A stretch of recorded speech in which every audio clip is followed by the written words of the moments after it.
your wheelhouse to a great extent, and if you want to stick around and listen to more policy talk, you're welcome to do that. And if not, thanks for coming by, and we'll see you soon. Thank you, Walter. Thank you. Thanks. All right, so Mr. Regal, you want to take us back to where we Sure. Yeah, so 4.1, policy 805 is emergency evacuation of schools. That's up for a second read. There's no changes since last time. There was a request, and I believe it was actually from Ms. McMenamin, to check with the principals regarding some of the language. We discussed this, the language we use for emergency planning, evacuation drills, things like that may not have been consistent, so we did follow up with our principals, and we'll make sure that's consistent as we move into the fall. But no changes for the second read tonight. Okay, and Ms. Duffy, forgive me, because I have to keep telling myself you're here, and I didn't mean No to- worries, I'll chime in if needed. Please do, be very assertive, because I'm, still getting used to this calling thing. So, does anybody have any questions about the second read for 805? No, I just want to remind, we appreciate the change title, because it absolutely reflects where we are today versus where we were when the old policy was in place. Okay, great. So, if nobody has any further questions about 805, that will be moving on for a second read at the end of the month. Mr. Regal, next. So 4.2, policy 835 is electronic signatures / records, and just a reminder, this was really looked at closely due to COVID. The past year, we've used electronic signatures way more extensively than we have in the past. So just making sure that that is tight and that our the policy, as we are currently implementing our procedures, follow the policy. So there's no changes from last month for 835. Okay. You good to move that along? All right, so that one will be going to the August meeting as well for second read. And that brings us to Our repeals, yeah. So lumped together yes, repeals. and this Very is efficient. Molly Smith loves doing this. It's Okay. more efficient for her too. So lumping the repeals together. This is So for you, Molly. yeah, shout out to Molly. Policy 909, 912, and 914. As a reminder, all for the same reason. They were policies way back in 2008 that were adopted that are just no longer applicable and not, I'll say this, I can confirm, not legally required. So just cleaning up the policy book, and those are up for a second read repeal. Okay, great. Committee, we all good? Yes. Okay, terrific. Thank you. That brings us to another new policy.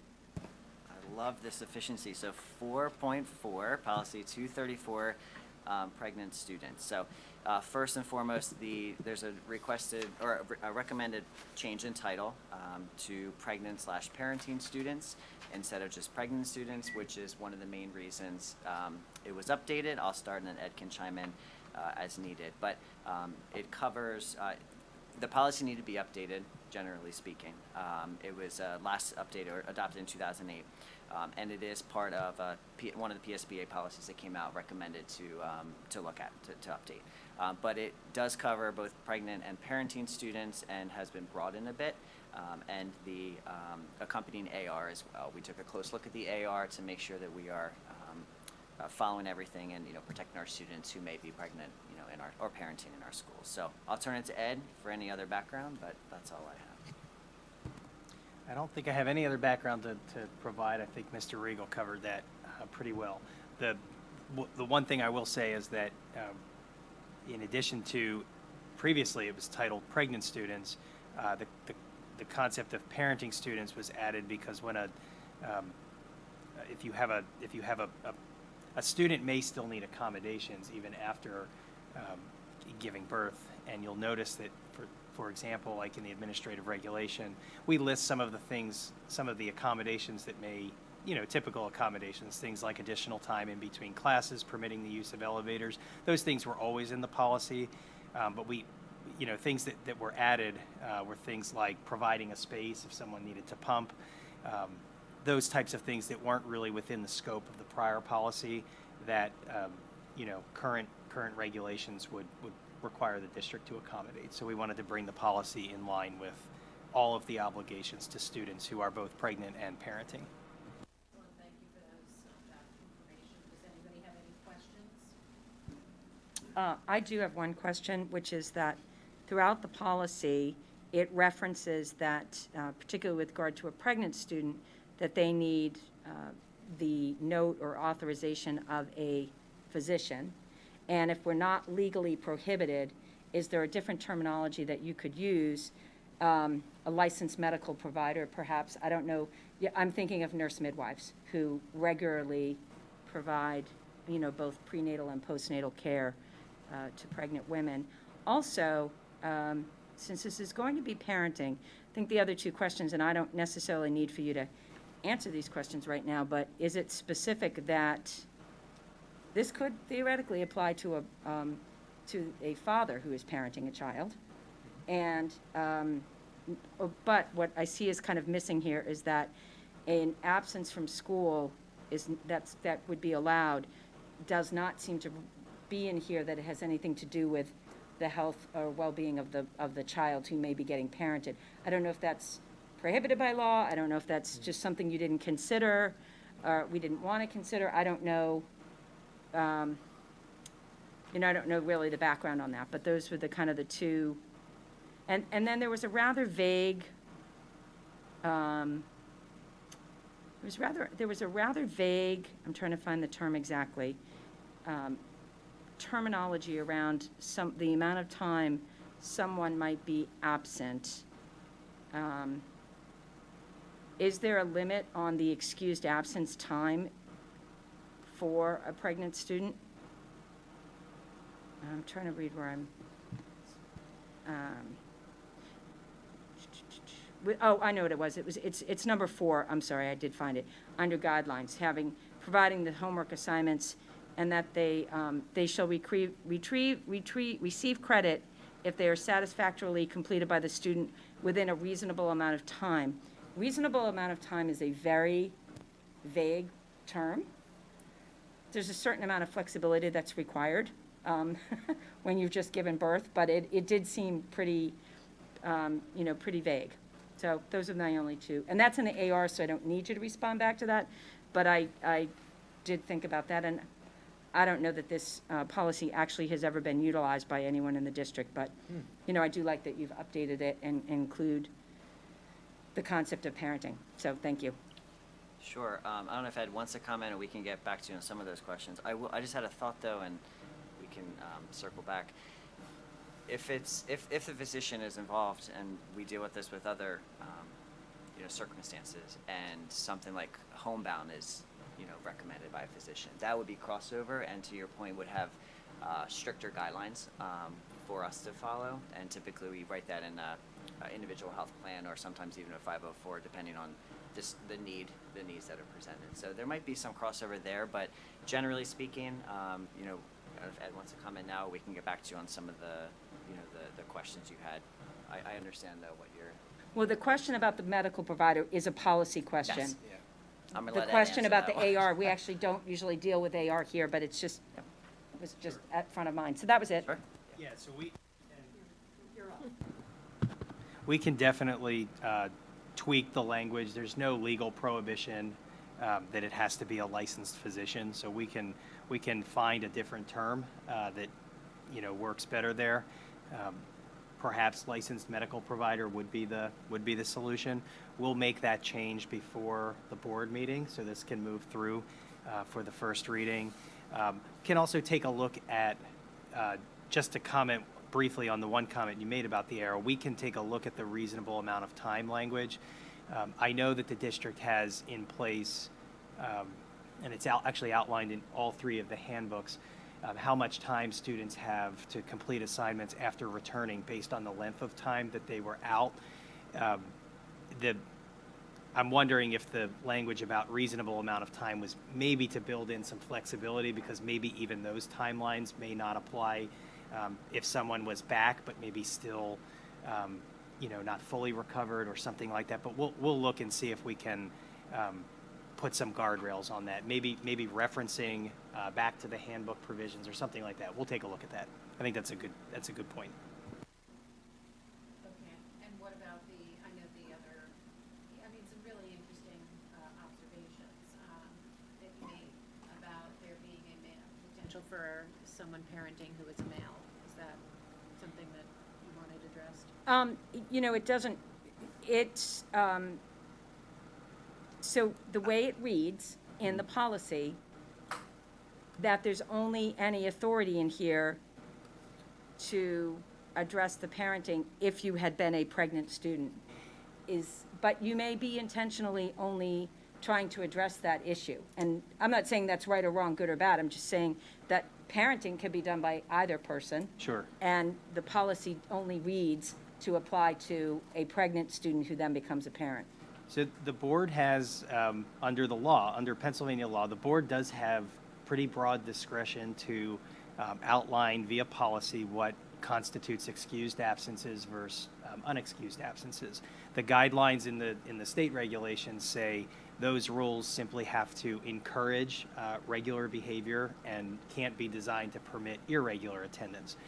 In the pregnant students policy, pregnant parenting students policy, the basis for the absence is generally for the medical condition of the parent that's actually carrying the child. So if a mom to be is on bed rest prior to giving birth, or after giving birth requires a period of recovery, the absences are actually not meant to be necessarily to care for the child, or because the child is sick, or because maybe the child was up all night. Really, the absences are intended to relate to the mother's health condition just prior to and just after physically giving birth. But that doesn't necessarily preclude the board, if it wanted to provide an additional to provide for an additional basis for absence. There is some flexibility already in the attendance policy to give the superintendent the ability to approve alternative attendance plans in, I think it's written like rare and extraordinary cases. And to your point that this policy may, who knows when the last time it came into effect. I think if it were to be in effect here, impacting a family, that could be the basis for that. So I think you can probably work through those scenarios as they come up within your existing policy framework. But if there was a desire to consider something more, you're not legally prohibited from doing that. Well, let me be clear, I'm usually a less is more with the policies, so I'm not looking for you to expand it, I just happened to notice that it was written in a way that was really only addressing parenthood if you're a formerly pregnant student. And if we have other policies that can address these very unusual circumstances sufficiently, again, you know me, less is more. Thanks. Okay, great. All right, I'll open up, Mr. Jubilee. A question, and again, it's probably a rare circumstance. I'm thinking of where custody could come into play, or legal guardianship, or even adoption. Again, rare. I'm not seeing a lot of 16-year-olds looking to adopt a baby. But adoption is not, or again, if someone were to pass and someone were to take over guardianship of a child who is a high school student, for example, would this policy cover that as well? I don't know about the I mean, Yeah. when we've dealt with many, custody agreements for, parents, so not students, but we follow whatever court order we get. So, not to say it's, supersedes a policy or that they wouldn't be protected, but we do follow that. I'm not sure about adoption under 18 either, so that would probably It's be almost like super rare. yeah, very rare. It's more of, I was Emancipated thinking youth. of, God forbid, Yeah. parents had passed and a high school student would somehow, if they're of age or whatever legal requirements are, would take custody of a younger child. I'm not sure. Maybe it's a different policy. I just pulled Yeah. up on the screen here the attendance regulation, and one of the bases for excused absence is when a student is required to leave school for the purposes of attending a court hearing. Now, this says it related to county children and youth agency or juvenile probation office, but I would think that those organizations would probably be involved if a student was involved in adopting, because it would be involving minor children. So if there were court appearances, they would fall within the context of excused absence. Again, the only other real basis for absence is for physical health condition of the mother. Actually, number 7 is far more applicable, Ed, when you read it. That's right, and that's the, And, yes. yes. And My eyes that aren't could, that good. that could also be the, that's the language that I referenced a moment ago about the. Rare and extraordinary. Rare and extraordinary That's, yeah, cases sort of, that yeah. And I'm not trying to trick you, No, I swear. Yeah, no, not at all. No, it's a great But question. in this day and age, parents come in all shapes and sizes and guardians. Absolutely. Yeah, but I think to Mr. Diazio's point earlier, we keep remembering that this is really to address when there is a physical condition that potentially impacts a pregnant or parenting student. It's more so than about just this situation overall. Right? So that's a good thing for us to keep in mind in terms of context for this policy. Ms. Duffy, any questions? I'm good, thanks. All right, so everybody good to move this along for a first read? Thank you for your input and questions, they were really helpful, and that'll move us along to, this will go for a first read in August. August, And yeah. the next item on the agenda. It's, agenda item 4.5, policy 122, which is extracurricular and co-curricular activities. So I'll start the background if Ed wants to add anything. At the last policy committee, through discussions with another policy, not directly related to this, but this is how it came up, we talked about that we don't currently have this policy. We have this policy on sports, which I believe is 123. But we currently don't have a policy 122, which is extracurricular and co-curricular. And if you recall, and if you don't, I'll quickly remind you, there was a chart with outlining related to charter students, but a chart outlining extracurricular, co-curricular, thanks Amy, activities. And we discussed, Ed and I, that it might be good to bring this policy as a new policy to our policy book because it does accompany the sports policy, and it further outlines the extracurricular and co-curricular activities, which was the main discussion last time. So it's a new policy that we're bringing in front of the committee, and Ed, if you want to add anything, but that's the Mr. Riegel, context. could I just- Sure. This Yeah. is the policy that you were referring to that we discussed in a previous meeting was policy 253, eligibility for participation Yes, thank you. in school-related activities. Awesome. Thank you, Amy. That's where the chart came up, and we had a little conversation about the chart, and the headings in the chart were extracurricular activities, co-curricular experiences, and educational programs, so. Yes, and so that like we said, it's good to, I think it accompanies the athletics policy, and it's good to have these further defined. And of course, they're school related, our school program, so participation, it's all discussed, it's all outlined in that policy. So Ed, if you want to add anything, but that's the context. Nothing additional. If there's any questions, I'm happy to take them. Okay, does anybody have any questions about 122? Well, I was curious why you called out in athletic. I was curious why you called out in athletic activity. In number 1, you say including cheerleading, but then in number 2, you say non-competitive cheerleading. That's sponsored by the district. So that definition of athletic activity comes from a Pennsylvania law. It's a legal. I'm drawing a blank on the name. Here it is. It's the Safety and Youth Sports Act, and you'll note that athletic activity right here is defined: interscholastic athletics, athletic contest or competition other than. Including cheerleading, and then so this is just taken right from the law. Any other questions? So this isn't like PIAA sports. This is like rowing or a crew, which is a club The real sport. reason why athletic activity is actually defined in a policy on extracurricular and co-curricular activities is because athletic activity for purposes of the Safety and Youth Sports Act is broader than just sports as we know it. And when you do have an athletic activity, which again is broader in scope than sports, you need to, student participants need to fill out the concussion and traumatic brain injury information sheet and the sudden cardiac arrest. So there are some items that are considered athletic activities but not sports, where those items would need to be Would filled out. intramurals be that part of that? Yeah. Okay. Just learning. Yeah. Yep. I think I had this question when we talked about the last policy. I just want to be very clear on, and sorry for not knowing and being co-curricular. Like, is Model UN co-curricular, or is that extracurricular? Co-curricular is where you would not be able to participate in the activity unless you were taking a course at school that went along with. So Okay. for example, if you want to be part of the marching band, which occurs outside of school, you have to take a band course in school. That would be different than, for example, the chess club, where there's no in-school academic component, but there's after-school activities. That's an extracurricular activity.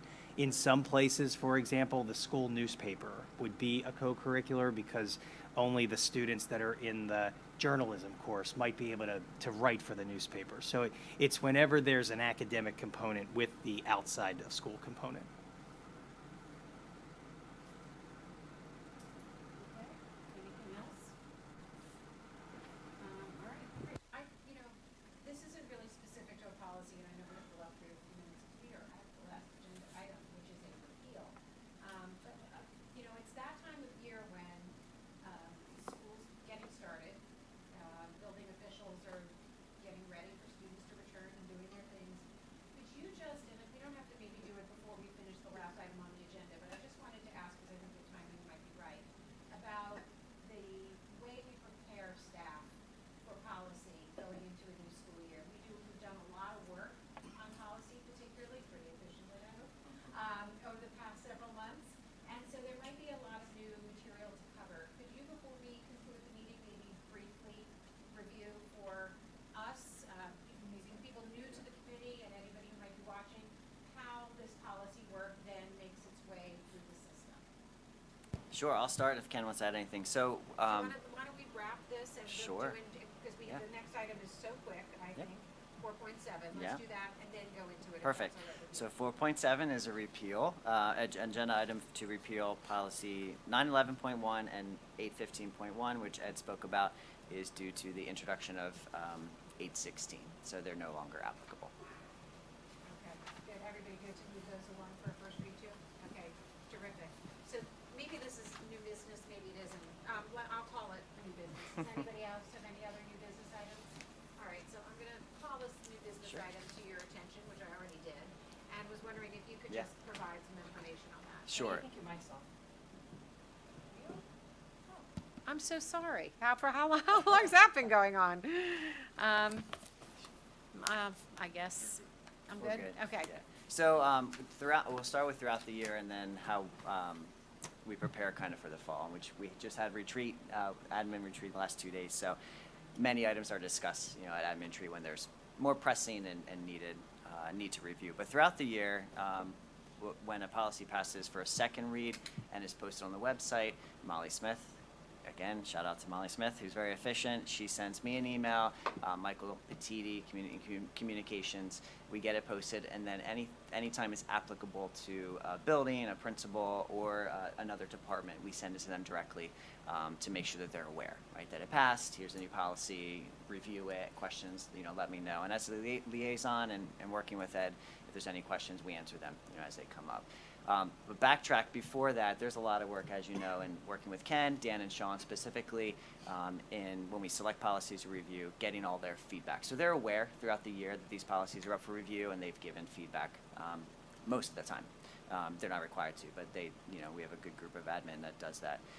For the fall, if there's anything pressing, we don't currently give out a list of all the policies that have been updated, but more pressing ones, and like I said, the last 2 days, if there's certain items, we discuss them and make sure that they're aware. Now, there's some that they are reminded of, one that we talked about tonight with the booster clubs and social media, things like that.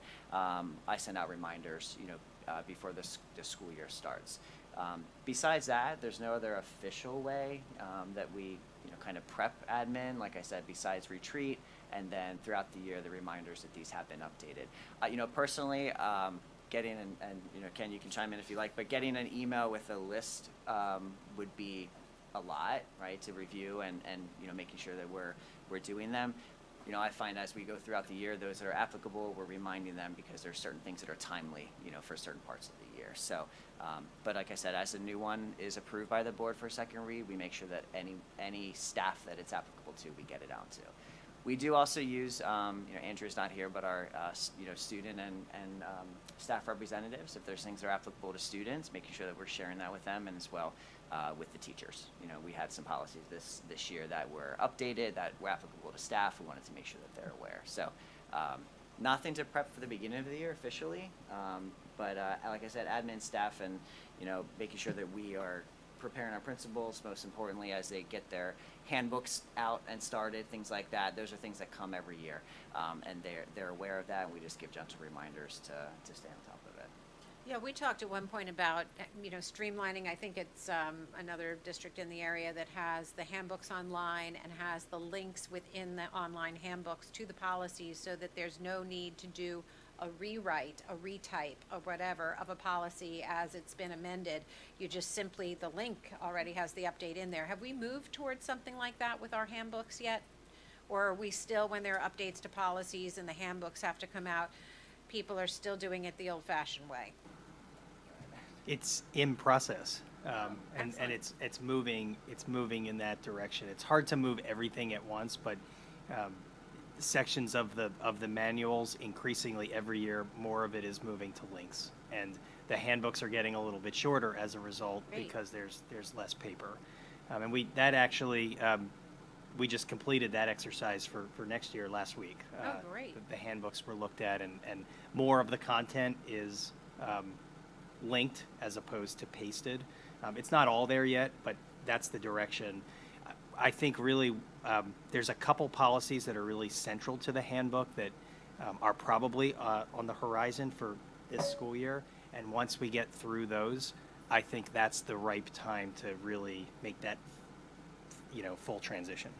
Excellent. I feel like, Mr. Diazio, you've become intimately familiar through various administrative liaisons and committee members about how policy works in Radnor, and so that's really helpful that you're helping us all. It's a team effort, but you really helped.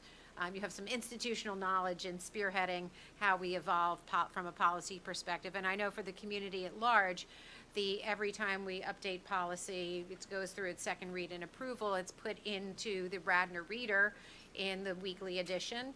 And just out of curiosity, maybe if Mr. Petiti comes back to us with some of the other social media information next month, which I hope he will, to revisit 816 with some of the questions that were raised, maybe he can even tell us get us some analytics, like do people actually click on to find out when we put policy updates in there, do people actually seem to engage with that in the Radnor Reader? Maybe it's a question you wouldn't mind making a note of. He can briefly touch on next month as well.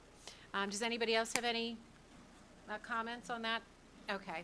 All right. Well, then that takes us to our last item of the day, which is public comment. Do we happen to know if any came in? Nope. Okay.